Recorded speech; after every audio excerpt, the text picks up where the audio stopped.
자, 이제 관계전도 속에 들어갈 때 결국은 이제 사람과 사람이 만나면 대화를 하게 되는데요. 관계전도에서 어떻게 대화하는지 이 대화법에 대해서 한번 좀 살피도록 하겠습니다. 21페이지입니다. 첫 번째는 대화를 할 때 그들의 마음을 살피는 것입니다. 대화할 때 조금만 관심을 가지면 그에 대해서 많은 힌트를 얻을 수 있습니다. 그가 복음에 대해서 어떤 그 마음을 가지고 있는지 작은 이렇게 그 관심만 있어도 알 수 있습니다. 뭐 자연스럽게 혹시 교회 다녀본 적 있으세요? 뭐 이런 질문들. 그때 어떠셨어요? 주위의 친구 중에서 교회 다니는 분 있으세요? 뭐 이런 질문들 가볍게 지나가듯 하는 질문들을 통해서도 우리가 그분에 대해서 많은 힌트를 얻을 수 있습니다. 예를 들어 그가 크리스마스 때나 이럴 때 교회 가서 선물을 받았달지, 여름 성경학교에 참여했달지, 가족 중에서 다른 사람들은 다 다니는데 자기만 안 다니고 있었달지 하는 긍정적인 기억들과 반응들을 가진 사람도 있을 수 있고요. 교회 한번 갔다가 상처받아서 나가지 않게 되었달지, 교회 다니는 친구가 더 이기적이고 더 인색해서 이렇게 그 보기가 싫었달지 이런 부정적인 반응들도 알 수 있습니다. 혹 이전에 교회 다녔다라고 이야기를 하면 그가 지금은 왜 나가고 있지 않은지를 통하여서도 그의 이제 상태를 알 수 있습니다. 그냥 언제 나가야 된다고 생각하고 있어요라는 반응이 나올 수도 있고요.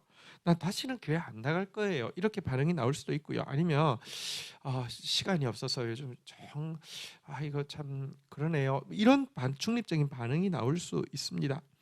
이런 대화를 통해서 마음을 살펴야지 이 사람에게 있는 부정적인 장애물부터 치워야 할지, 아니면 바로 복음을 전할 수 있을지, 아니면 교회로 초청할지, 아니면 교회로 초청하기 전에 이렇게 뭐랄까요, 이런 이제 성경 공부를 먼저 시작한달지, 뭐 이런 것들에 대해서 우리가 결정을 할 수 있기 때문에 마음을 살피는 대화 시작되어야 하고요.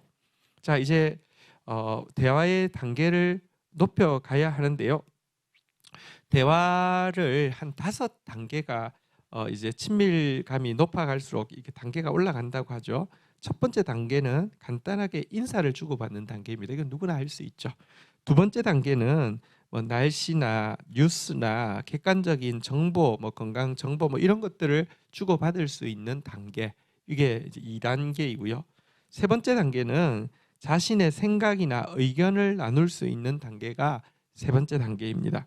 네 번째 단계는 감정을 표현할 수 있는 단계. 그러니까 좋다, 나쁘다, 뭐 행복하다, 힘들다, 뭐 이런 마음을 표현할 수 있는 관계는 네 번째 단계이고요. 마지막 단계는 감정, 이성, 의지를 스스럼 없이 나눌 수 있는 인격적인 대화의 단계. 이것이 대화의 5단계라고 하는데요.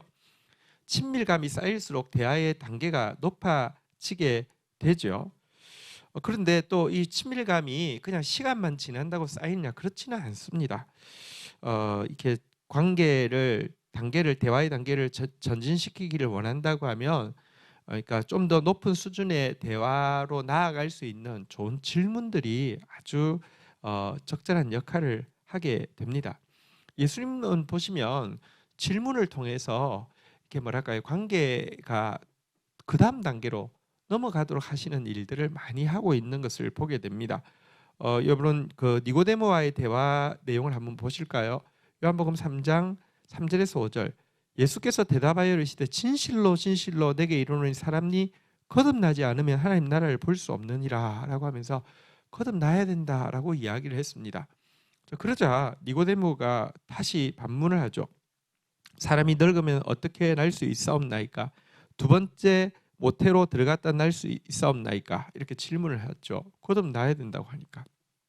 그러자 예수님께서 이렇게 대답하시죠. 예수께서 대답하시되 진실로 진실로 내게 이르노니 사람이 물과 성령으로 나지 아니하면 하나님 나라에 들어갈 수 없느니라. 거듭남이라는 단어를 다시 질문을 통하여서 궁금해서 물어볼 때는 이게 그냥 어머니 뱃속으로 다시 들어갔다 나온다는 뜻이 아니라 물과 성령으로 거듭난다라고 그 다음 단계로 이렇게 나아가고 있음을 보게 됩니다. 이 수가성에서 사마리아 여인과의 대화도 보면 그러합니다. 예수께서 대답하여 이르시되 내가 만일 하나님의 선물과 또 내게 물 좀 달라 하는 이가 누구인지를 알았더라면 내가 그에게 구하였을 것이고 그가 생수를 내게 주었으리라. 여자가 이르되 주여 물기를 그릇도 없고 이 우물은 깊은데 어디서 당신이 그 생수를 얻겠사옵나이까. 예수님께서 물 좀 달라고 했더니 당신은 보아하니 유대인인데 왜 사마리아 여인이 나한테 물 달라고 합니까? 라고 이렇게 이야기했죠. 이것은 사실은 그냥 아주 누구나 할 수 있는 대화잖아요. 그죠? 그걸로 그러면 대화가 끝날 수 있는데요. 예수님이 혼잣말 비슷하게 말씀하셨습니다. 네가 만약 하나님의 선물을 알고 너에게 물 좀 달라는 이가 누군 줄 알았더라고 하면 내 도리어 그에게 구하였을 것이고 그가 너에게 생수를 주었을 것인데 이렇게 이야기합니다. 그러자 궁금함이 생겨서 이야기합니다. 네? 지금 당신은 물기를 그릇이 있는 것도 아니고 이 우물은 깊어서 그릇 없이는 퍼지를 못하는데 어떻게 내가 당신한테 물을 드리는 거는 할 수 있지만 당신이 물을 그것도 생수를 어떻게 준단 말입니까? 하면서 그 다음 단계로 나아가죠. 예수님께서 그러면 이 물을 마시는 자, 네가 말하는 물을 마시는 자는 다시 목마르겠지만 내가 주는 물을 마시는 자, 생수를 마시는 자는 영원히 목마르지 않으리라. 그러자 그녀 속에 사실은 인생에 지쳐 있는 그녀 속에 너무너무 지쳐서 사실은 결혼을 5번이나 했는데 한 번도 행복하지 않았고 그래서 지금은 이제 동거하고 있는 이 여인이 주여 그런 물이 있으면 나도 좀 주십시오. 나도 그 물 먹고 다시는 여기에 나오지 않게 해주십시오 라고 하면서 영적인 대화가 깊이 들어가죠. 그래서 사실은요 그냥 우리가 이 사람과 나의 관계는 그냥 안녕하세요 인사하는 정도 단계다 아니면 그냥 기본적인 정보를 주고받는 단계다.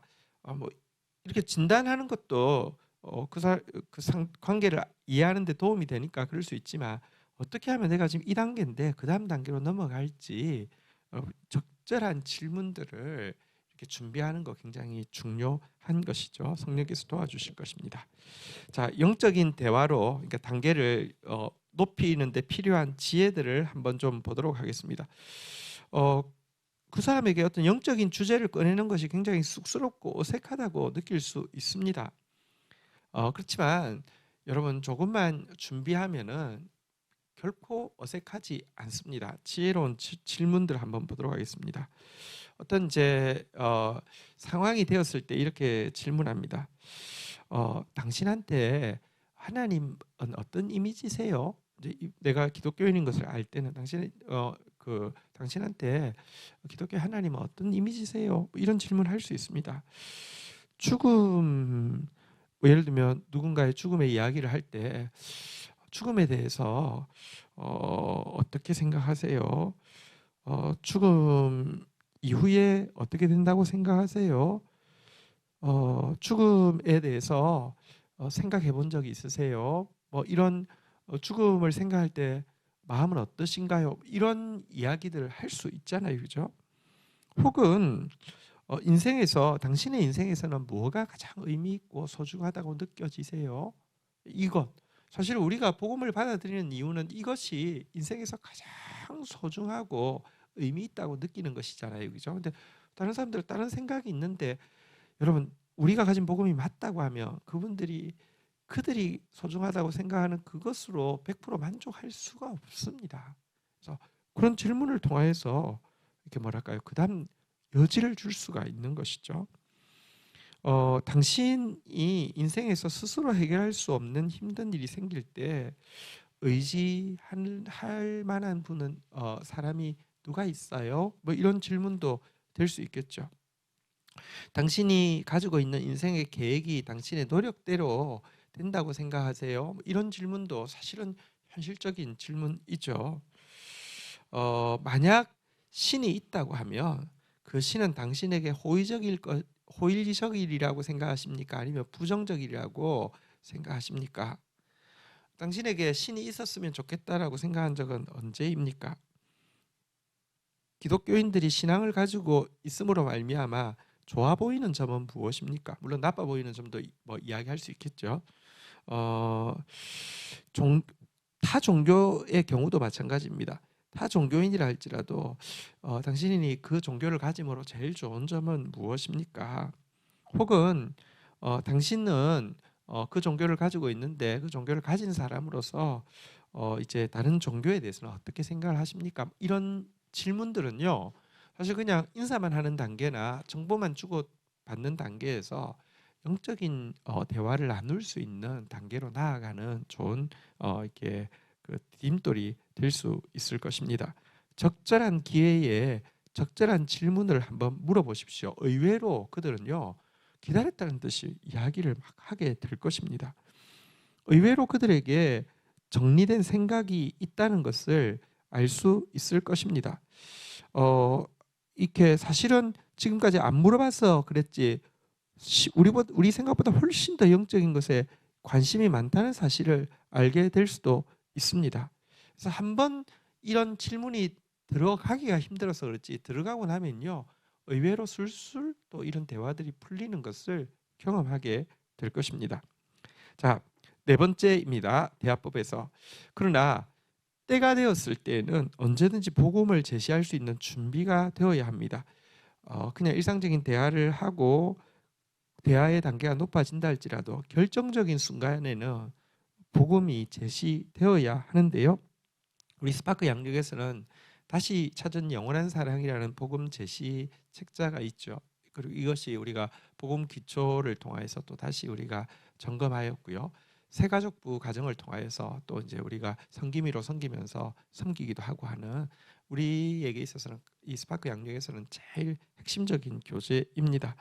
이거 숙지되어 있어야 하고요. 이것을 나누어 주실 때 복음이 가장 정확하게 명료하게 전달되어질 수 있습니다. 이런 내용을 나눌 순간이 언제 찾아올지 모르기 때문에 준비되어져 있어야 합니다.